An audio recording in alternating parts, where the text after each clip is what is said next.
wannan ya ce assalamu alaikum wa rahmatullah. Allah ya gafarta wa iyayen malam. Amin ya hayyu ya qayyum, amin ya hayyu ya qayyum. Na gode sosai ko da na aran ma waɗanda suka riga mu gidan gaskiya da sauran yan uwa duka da suke nan da zuriyar mu gaba daya. Malam, hukuncin ibadan mace da ta yi bari wato miscarriage daga wani watan cikin da idan ta yi bari za ta daina sallah. Na biyu malam, ga wace ta cancanci daina sallah, hukuncin kwanakinta da ɗaya ne da wacce ta haihu? Tambaya biyu kenan. Tambaya ta farko, hukuncin ibadan mace da ta yi bari miscarriage daga wani watan ne idan aka yi miscarriage zai zama ba za ta yi sallah ba?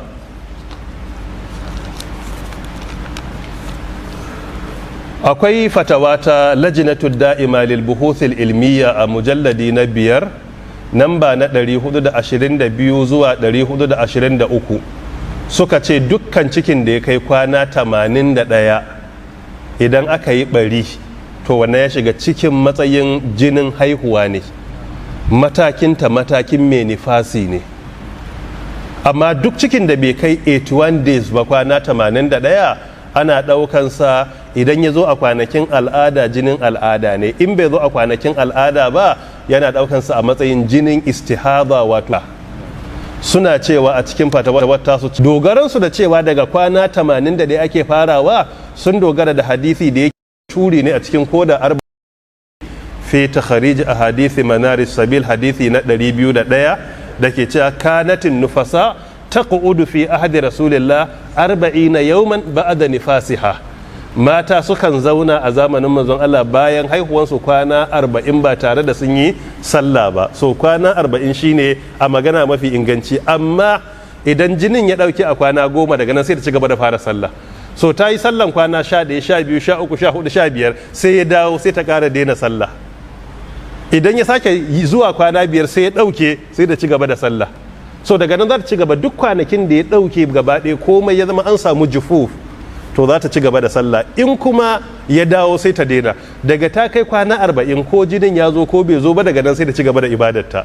Idan yana zuwa kuma ta tawadda inda kulli salatin, sai ta rika jaddada alwala yayin yin kowace sallah. Wallahu ta'ala a'lam. Wannan ya ce assalamu alaikum wa rahmatullah. Wa alaikum assalam wa rahmatullah. Allah ya ji kan iyayen malam. Amin ya rab, amin ya dhal jalali wal ikram. Na gode sosai ko. A roƙa mana malam batun tafsirinsa da harshen turanci kamar yadda ya saba mana a shekara da ta wuce. To yanayi ne na kuncin lokaci, babu kokwanto ya dace a gari irin Abuja a ce ana tafsiri da turanci, babu kokwanto, amma haɗawa duka biyu a darasi ɗin yana da wahalarwa. Gari ya zama an ware wani seshin na daban na turanci din. Idan na samu lokaci zan ga yadda za a iya yi, koda ne na 'yan takaitattun kwanaki a cikin watan Ramadan din, amma ba alkawari na yi ba, ya ta'allaka da damar da na samu da kuma abubuwan da suke gabana.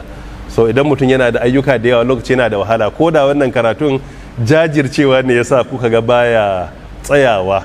Nakan yi sacrifice da yawa, Allah shine shaida gabanin karatun yayi, in ba haka ba da ba zai yi ba. Yakan yi clashin da abu da dama, amma nakan ba shi muhimmanci akan kowace harka ta duniya, shi yasa kake ga ake yin sa. Nakan ba da muhimmanci akai. Za a yi kokari a ga abin da zai samu insha Allah, ko da ku shekaru na gaba ne idan Allah ya sa kwanakin sun kai. Wannan ya ce assalamu alaikum warahmatullah. Wa alaikum assalam. Don Allah ina son a tabbatar wa malam ina kaunarsa don Allah, daga Hassan ibn Usman Hadeja. To ahabbaka Allahu alladhi ahabbtani fihi. Allah da kake so na don shi ina roƙon ya soka. Allah ta'ala ya sa mu cikin jama'ar da suke shiga aljanna don soyayya saboda neman yardarsa. Da daɗin da kace kana so na don Allah, soyayya don Allah ita ce ake cin riba a cikinta. Duk soyayyar da ba don Allah ba to hayaniya ce da bankaura. Allah ta'ala ya ba mu ikon son juna don neman yardarsa. Assalamu alaikum malam. Wa alaikum assalam. Malam, yaya hukuncin yin auren dole, kuma malam a ƙara ja wa iyayenmu hankali akan yinsa.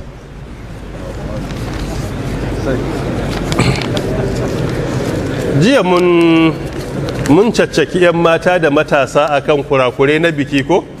maybe shine wata take so kuma yau a caccaki iyayen. So muna kwankwasan kannanmu da 'ya'yanmu amma ba za mu iya kwankwasan iyayenmu ba. Ba a kwankwasan iyaye amma kuma za a iya gyara musu kuskure da dabara. Amma dai a yanzu ba ni zan yi magana, bari ba da hadisi na manzon Allah sallallahu alaihi wa sallam, riwaya na Imamul Bukhari rahmatullahi alai, hadisi na 6968, da manzon Allah tsira da aminci su tabbata gare shi ke cewa la tunkahul bikir hatta tusta'adhan, ba a aurar da budurwa sai an nemi izininta. Sai an nemi izininta. Allah ya ji kan malamin mu malam mai risala Alkirawani, na san maganarsa an dade a kanta, Abu Zaid Alkirawani, wali abi inkahu ibnati albikir bi ghairi idniha wa in sha'a shawaraha. Ala ayi halin muna ga girman magabata duka, kuma malami ne na Allah, malam mai risala da mai akhadari, duk wanda ya ga da suka yi bayanin aƙida da mu'amala ya san malamai ne bi ma'anar kalima. Allah ya gafarta musu. Amma duk da haka idan maganar dan adam ta ci karo da maganar manzon Allah, sai mu ce da o kulla qaulin inda qauli Muhammadin. Kowace magana ana barinta in dai ta dan adam ne kuma ta ci karo da maganar manzon Allah, saboda a cikin mu shi kadai ake yi wa wahayi ne ya gaya mana. So annabi ya ce la tunkahul bikru hatta tusta'adhan, ba a aurar da budurwa sai an nemi izininta. Za a zo a tambaye ta, ana neman izininki, kina son wane? In ta ce eh, kuma aka ga addininsa da ɗabi'unsa sun yi, kar a duba arzikinsa ko matsayinsa. In dai ɗabi'u da addini, ka duba fa ɗabi'un addini ne amma sai aka ware su saboda me? Saboda nagartan aure na da alaka da ɗabi'a. In an samu wani ustaz ne amma bayi da ɗabi'a, zai kira ubanta ya zaga, ya kira uwarta ya zaga, kuma yadda ka san dan boxing, yadda ka san Anthony Joshua ka zai ta dukanta. To wannan ba daidai ba ne. Shi yasa addini a wajen aure, bayan an duba addini mutum sai a duba ɗabi'unsa, a samu mutum mai kunya, mutum mai ladabi, mai sanin girman na gaba, mutum mai haƙuri, mutum mai juriya, mutum mai kawar da kai. In baka da wannan ɗabi'un da mace, kullum rikici kuke ciki, kullum rikici ne. Ita mace default ɗinta shine ka ɗauka kullum a karkace take, shine default position ɗin. In ta miƙe sai ka ce to yau ribar kafa ne. Wannan haka annabi ya karantar, ba tunanin ɗan adam ba ne. Annabi ya ce da kashin haƙarƙari aka halicce su. So da haka ala ayi halin, a ƙa'ida in namiji ya zo ta ce wanda take so, iya da addini da ɗabi'a, sai a bashi. Idan wanda ta kawo babu ɗabi'a babu addini, sai ku ce a'a wance wannan bai yi ba, sai a zaunar da ita a nuna mata hatsarin abin da take fuskanta. Idan uba kuma ya ce ko ba kya so za mu aurar da ke, to anan kuma ana iya kai a yi auren ya zama bai inganta ba, shi auren gaba daya. In ka duba sharha na sahihu Muslim, ta'aliki na Sheikh Muqbil bin Hadi Alwa'i, a shafi na 160, ya kawo magana na hadisi na Ibn Husayb, hadisi na Buraida bin Husayb, cewa anna fatat ja'at ila nabi sallallahu alaihi wasallam, wata budurwa ta zo wajen manzon Allah tsira da aminci su tabbata a gare shi, sai take cewa inna abi zawwajani ibnu akhihi li yarfa abi khasisatahu, cewa annabi ya aurar da ni ga dan uwansa, wato dan baffana ya bani. Yayi wannan dan ya ɗaukaka kawai darajarsa ne a wurin. Baffan nawa iya da ni'imomi, to babana iya neman shiga wajen buradansa, sai ya bada ni wa ɗansa. Shine yayi ne dan personal benefit ɗinsa, ba dan maslahata ba, kawai liyar fa abi khasisatahu. Sai manzon Allah tsira da aminci sabbata a gare shi, fawwadha al-amra ilaiha, sai annabi ya ce al'amarin yanzu naki ne, kina da zabi. Sai ta ce ajastu ma fa'al abi, lakin aradtu an ta'laman nisa anna laysa lil aba fihi amrun. Ta ce tunda babana ya bada auren, ni na amince da hukuncin da babana yayi, amma na kalubalanci hukuncin ne don na ilmantar da 'yan uwana mata cewa iyaye ba su da ikon yi musu auren dole. Amma tun da babana ba da ni na zaɓa, na ce tun da kin zaɓa je ki auren ki yayi.